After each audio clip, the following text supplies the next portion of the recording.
Hello student. So this class is about Newton's second law.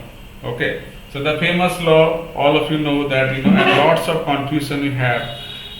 This is mainly for class 9 in different ICSC and also in CBSE students having lots of confusion. Okay. So let me try to explain the way so that it can help you. So what is Newton's second law? Newton's second law told that rate of change of momentum is proportional to the force applied on it. Okay, net force applied on it. So an example is an cricket or football. What happen in cricket? Whenever a batsman hitting the ball, right? So hitting the ball means through the bat, the batsman is giving a force, and the ball initially it was in motion. Like whenever a bowler is bowling, right? So the ball is, let's say it's a ball. So it's coming like this. It's having a velocity and it's having a mass.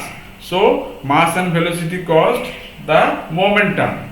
So a momentum is coming toward the batsman, and batsman give a force. After that, what happened? The ball is moving to different directions, right? So there is a change in momentum. So initial momentum was, if initial velocity is u and the final velocity is v, so change in momentum means mv minus mu. Okay, so this is the change in momentum, and definitely during this change a time was there, right? So it took some time to change the momentum, so that's the time. Like that means change in momentum with respect to time, it took some time. So this is proportional to the force applied by the batsman. So whenever a batsman hitting a six, like it's a force is huge hit, right? So the ball is going to a long distance. Whenever a batsman trying to defense, right, it's giving a force so that a ball is coming with 100 km per hour, it will momentarily stop. That means final momentum will be zero. So velocity decreasing, right? So whenever you are saying the change in velocity caused acceleration. If this is the v is the final velocity, u is the initial velocity, what is acceleration? Change in velocity with respect to time, right? Now, if v greater than u, this will be acceleration. If final velocity is reducing, it will be retardation. Example is like whenever a train is just stopping in a station, so the train was in 100 km per hour. The brake pushed, and slowly after some time the train comes at rest in a target station. That means during the time it was in retarding motion. So what is retardation? Opposite of acceleration. In retardation, final velocity is gradually decreasing, right? Now you can ask me, how can I remember it? What is the mathematical approach like? So it will be like v is equal to u, okay, minus at. If I take a is an it's a minus means retardation. If you see here, with time velocity getting reduced, in a certain time v will be 0 when train will be stopped. Here a is the retardation. Okay, that's it. So now the second confusion, what will be the equation?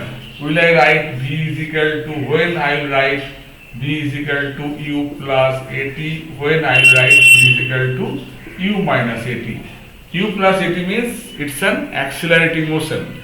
U minus at means it's a retarding motion. So if I am saying minus here, that means a will be positive, but minus is signifying the retardation. Velocity is going to decrease. Let's say here, if I take a retarding motion, I want to solve a retarding motion with this equation. V is equal to u plus at. So what will be the answer?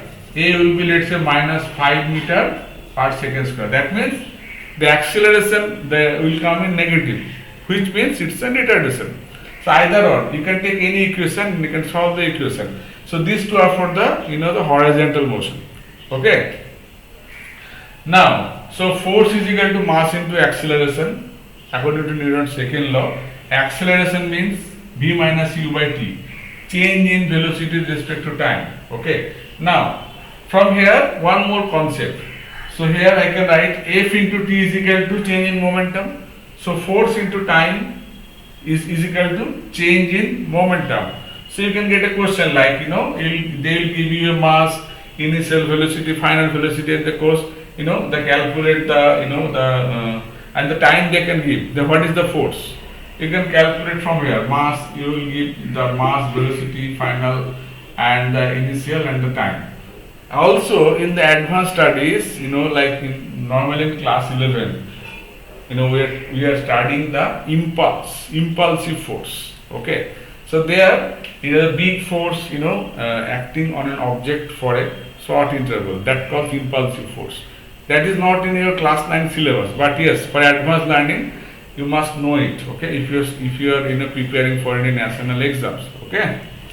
So now one more presentation. So force is equal to change in momentum with respect to change in time. Rate of change of momentum. P is the momentum. Okay. So these are all the things which you have to practice, by writing in your notebook multiple times. Now the question is, so that define Newton's first law from the Newton's second law. Okay. What I am going to do? What is the second law? F is equal to ma, or F is equal to mv minus u by t. Okay. Now if net force is 0, net force is equal to 0, then what happen? Then ma will be 0. Now mass will not be 0 because the particle or object exists. So who will be 0? A will be 0. So A means v minus u by t is equal to 0. So if v minus u by t is equal to 0, what is the next consequence? V minus u will be equal to 0. That means v is equal to u. That means velocity is not getting changed during the motion. So initial velocity and final velocity is same. That means it's an uniform velocity. Object is moving with uniform velocity. That means it's an motion inertia. So Newton's first law. So this way I can derive Newton's first law from the Newton's second law. Okay. So these are the things you don't have to go in a ordinary reading. Just take a white page and get it prepared.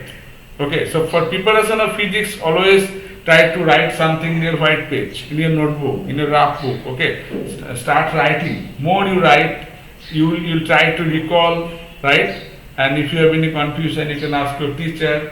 Also, you can reach me. Okay, so I have shared my number in my channel, so you can also note down my number. You can text me for any of your physics, consultation. I will help you. 9433205925. So you can WhatsApp me for any of your confusion. I'll help you how to get the easy physics. Okay. So physics have lots of integration. So if you go in this way, definitely it will help you. So the motion, the equation of motions, Newton's chapters, these are all interrelated. Okay. Now, before going to end, I have a quick question for you. Like, why a wave is like this? You know that whenever you are going for sound, so the wave will be presenting wave like this. How does it come? So equation of a wave will be like y is equal to a sine omega t, or I can write x is equal to a sine omega t, or x is equal to a cos omega t. So these are the general equation of sound wave, and same we are using in the light wave also. Okay, this is the very simplest form. So in mathematics we have, if I have y is equal to sine x, so this function having the graph like this is the harmonic graph. Okay, so the same graph is presented in sound, presenting the sound wave. That's why you are writing like this. Okay. So here sin x. So this is the amplitude. So if your amplitude increasing, your wave amplitude will be increasing like this. If your amplitude half, your wave will be like this. Okay. So these are presenting amplitude. So this is from the this is a part of the trigonometric function. Mainly we are discussing in class 11 mathematics. But there is a relation. That's why I just touched something which could help you. Like why you are writing sometimes sin omega t, sometimes cos omega t, sometimes x. These are all same. So this is the displacement in case of sound, this is the amplitude, okay, and this is the function, wave function, okay. I think that's it. Any questions will let me know. I am free to give a coaching or any kind of doubts in any subject, like and subject means any chapter, like it's just motion, kinematics, it's an force, sound, electricity, and the anything, electromagnetic wave, sound, heat, whatever that you have in ICC class 9. Oh, I will help you. Okay. So that's it. Thanks for watching. Okay. So please subscribe my channel. Okay. Bye.